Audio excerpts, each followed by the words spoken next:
My name's Jenny Cargill-Strong, and I love telling stories and listening to stories. So if you come up with a story and you want to send it to me, I'd happily listen or read it. And this particular doll, you might have seen this kind of a doll before. They're sometimes called babushka dolls, and they have dolls within dolls, don't they? Now this one, I just bought at a local market, and I'm afraid it does squeak sometimes when I open it, so get ready to plug your ears if it squeaks. But I want to show you how you could tell a story using a babushka doll about your family or anything you decide. So when I tell this story, I think about there's five dolls in this babushka doll, so I think about the different women in my family that I know stories about. I tell the stories about women not only because the babushka doll is female, but because I actually have been told more stories about the women in my family, and I don't know as much about the men, but you can tell it about anyone you like. So this doll then represents for me my great-great-grandmother Emily Jane, and my mother told me stories about her, but she died long before I was born. So what she told me about Emily Jane, just briefly, was that Emily Jane came over to Australia long ago on a sailing ship and she arrived in Brisbane back when there was hardly any people there. It was a very small place, and one of the things that Emily Jane did for a living was she had a toffee shop or a taffy shop. She made these boiled lollies that probably wreck your teeth. We don't eat them much anymore, but they were lots of fun to make, and she sold them for a living. And then she also was a midwife. She helped babies to be born. So that's my great-grandmother Emily Jane.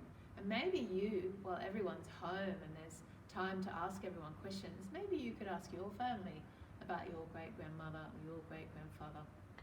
And when I open this one up, hope it doesn't squeak. Oh, it did! Did that hurt your ear? And they've all popped out. Here we go. So put her down over here. Put Emily Jane there. And this one represents my grandmother, and her name was Ada. And Ada was Emily Jane's youngest daughter, and she was also her naughtiest daughter. And when my grandmother Ada was young, she used to get so cranky she would kick her mother, Emily Jane, in the shins. I think she was the youngest of 8 children. And when she grew up, she became a tailor. She was somebody who had a sewing machine, an old-fashioned sewing machine. Long before there was electricity, they had to make the sewing machine help sew the clothes by pushing a treadle with their feet. So they would move their feet on this big metal thing down underneath the sewing machine, and that would make the needle go up and down so they could sew the clothes. And she was so good at making clothes that she could look at the fancy expensive clothes in the shop window and copy them for my mother. And when she had a baby, she just had one baby, not like her mother who had 8. She had one baby, and my mother, her name was Muriel.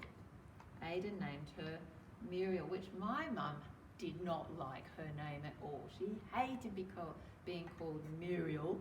Her second name was Emily, and she would have much rather had been Emily. I've got some friends called Emily. There might be some Emilys out listening there. Maybe your mum or grandma's called Emily.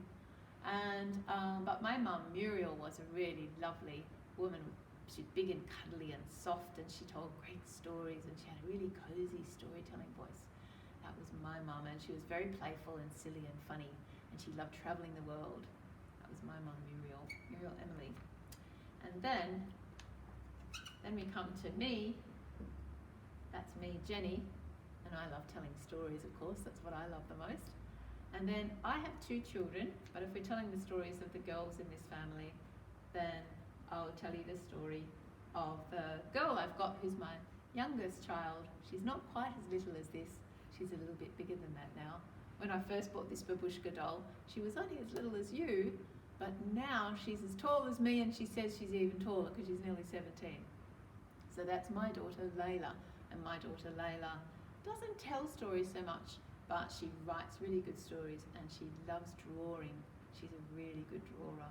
So that's the story of 5 women in my family, and the reason I told you those stories is because I'm hoping that since everyone's got so much, well, not everyone, but a lot of people have got more time at home to sit and talk and things, that if anyone's got more time than usual, maybe you could find out those things from your family.